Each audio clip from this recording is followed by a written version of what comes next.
और थोड़ा सा जो आउटसोर्सिंग के वर्कर्स हैं उनको हिदायत मिले।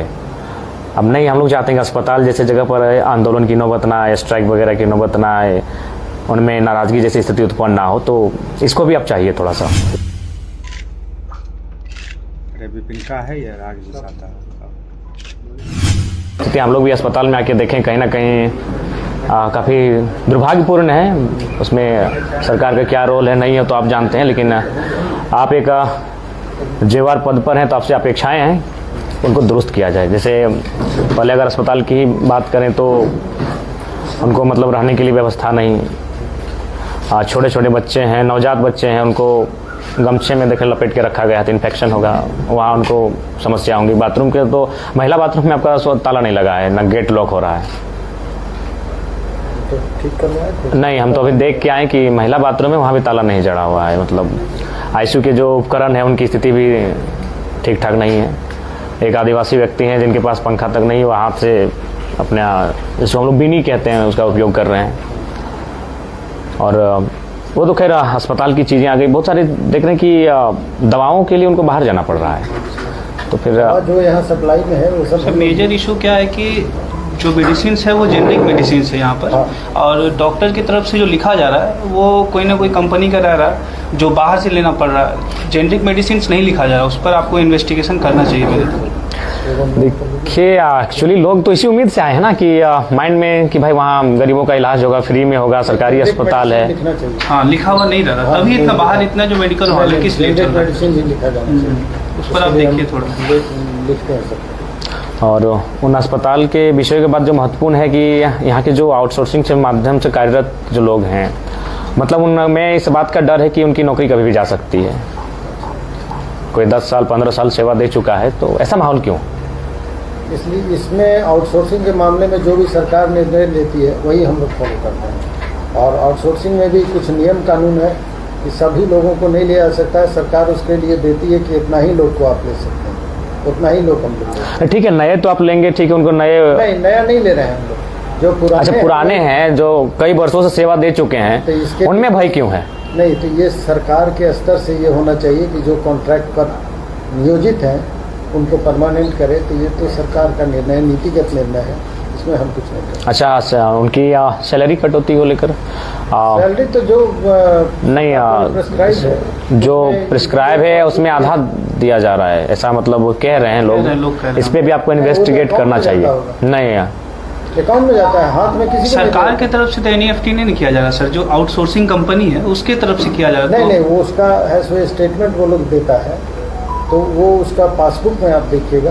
तो एक पारदर्शिता तो रहना चाहिए ना दोनों के बीच में। हाँ, तो वो ये उसके पासबुक में जाएगा, वो हाथ से पैसा नहीं दिया जा सकता। हाथ से नहीं सर, आउटसोर्सिंग कंपनी की तरफ से क्यों दिया जा रहा पैसा? नहीं, वो नियम आउटसोर्सिंग कंपनी को ही लिया गया है, सरकार की तरफ से जो दिया जा रहा है। सरकार के द्वारा लिया गया है उसको। अब वो देते हैं कि इतना आदमी हमारे काम कर रहे हैं, उस अनुसार वो फंड रिलीज होता है और उनको पैसा वही जो EPF GPF सब है काट करके जितना पैसा बनता है वही उनको दिया जाता है। और वो भी हाथ में नहीं दिया जाता है, वो डायरेक्टली उनके अकाउंट में ट्रांसफर होता है। हाँ, इसमें आपका क्या रोल हो सकता है? इसमें तो ये सरकार का नीतिगत निर्णय है। तो ठीक है, आप हर चीज़ को ठीक है मानते हैं, सरकार हर चीज़ को डायरेक्ट देखते नहीं है। टाटा अगर जमशेदपुर में है तो नहीं लगता है कि रतन टाटा डायरेक्ट उसको वॉच कर रहे हैं, तो ठीक उसी प्रकार सरकार तो डायरेक्ट इस हम लोग केवल ये देखते हैं अस्पताल को देखने कार्य नहीं कर रही है। उसके लिए आपको डिप्यूट किया है, तो जाहिर सी बात आपके पास कुछ ऐसी शक्तियाँ निहित हैं जो आप कर सकते हैं। जो पैसा उनको देना है जो सरकार है सो देती है, उसमें EPF GPF जो है सो कट करके जितना अमाउंट बनता है वो ऑनलाइन जाता है, उसमें कोई बीच में नहीं है।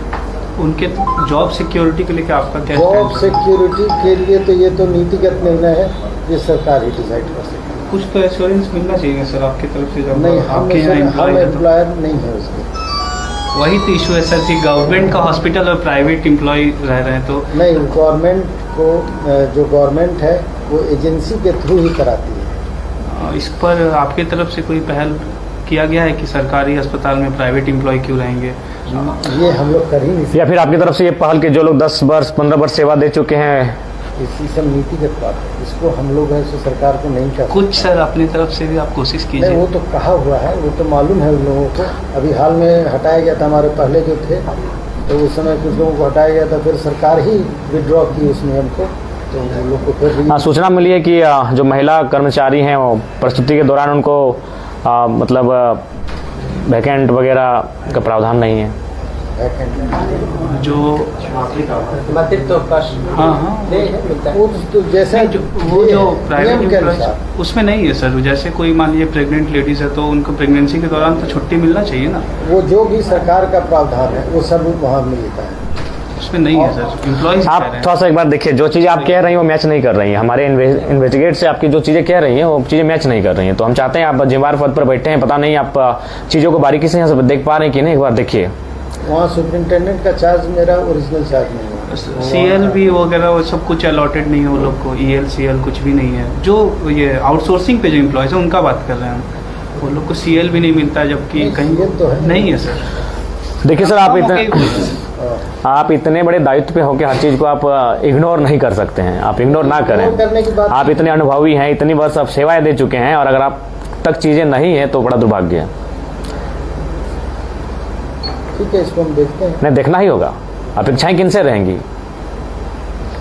आप रिस्पॉन्सिबल चेयर पर बैठे हैं। लगता है सीएल में कोई दिक्कत नहीं है, आईएल का जो भी प्रोविजन होगा सो सब सरकार के नियम। आप एक रिस्पॉन्सिबल कुर्सी पर बैठे हैं तो आपसे अपेक्षाएं हैं। और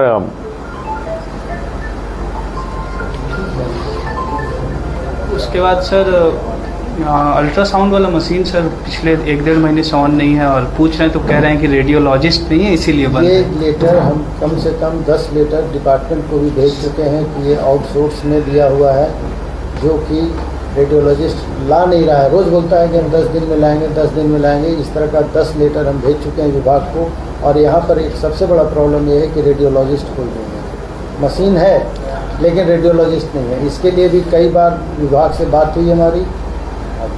तो पर डे सर कम से कम 50 से 60 प्रेग्नेंट लेडीज को भी तो नहीं, वो हम समझ रहे हैं, वो रेडियोलॉजी बहुत बड़ा इशू है सर, इसको बहुत इम्पोर्टेंट पॉइंट है वो। और इसके लिए विभाग से हम कई बार कहे, यहाँ पर पोस्टिंग यहाँ किया गया है और उस सबको डेपुटेशन में कहीं कहीं भेज दिया गया है। तो हम लोग बोले कि जो डेपुटेशन में बाहर गए हैं उन लोग का डेपुटेशन आप कैंसिल करके इनको ओरिजिनल जो प्लेस ऑफ पोस्टिंग है वहाँ कीजिए।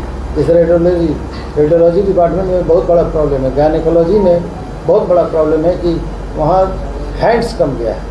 सही बात। हैंड्स कम गया है क्योंकि सबका पोस्टिंग आप बाहर कर दिए। अब ये एक प्रॉब्लम है और इसके लिए अवगत करा जाए। कई बार हम लोग बात किए हैं, वीसी भी होता है तो वीडियो कॉन्फ्रेंसिंग में भी सेक्रेटरी सर को भी हम लोग बोले हैं, और डिपार्टमेंट से हमारी बात होते रहती है कि जो भी यहाँ पोस्टिंग है उसको आप लोग विड्रॉ कर दीजिए। तो बाहर से जो इन्वेस्टिगेशन के लिए तो आते होंगे यहाँ पर 6 मंथ में जो भी आते हैं उनका रेडियोलॉजी का हम ये मान रहे हैं कि रेडियोलॉजिस्ट यहाँ नहीं रहने से बाकी चीज़ों को भी मान लीजिए। हाँ, बाकी चीज़ों को मान लीजिए और काम कीजिए उस पर।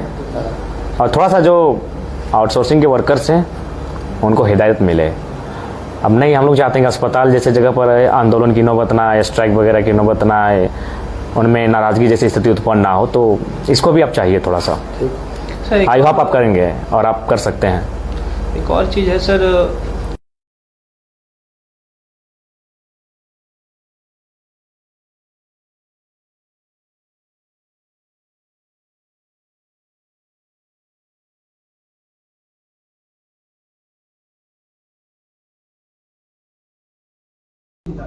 कि हम लोग देख चुके हैं नहीं, इसके लिए हम सीएम जी से बात किए थे कि आप कुछ नहीं तो 2-3% का, लेकिन एक लिस्ट बना लीजिए और उस लिस्ट के अनुसार आप लोग ऐसा कलकत्ता भेज दीजिए। और उनका है तो अभी जो बच्चा है उसको थोड़ा सा तत्काल कीजिए, अनहोनी हो सकती है। जिस परिस्थिति देख रहे हैं उसके शरीर की जो ढांचा है और जो स्वरूप बिगड़ रहा है, तो आप अगर मान के चलिए ईश्वर के रूप में तो आपको तो अपनी आंखें और कान सब कुछ खोल कर आप मिले हैं उस बच्चे से,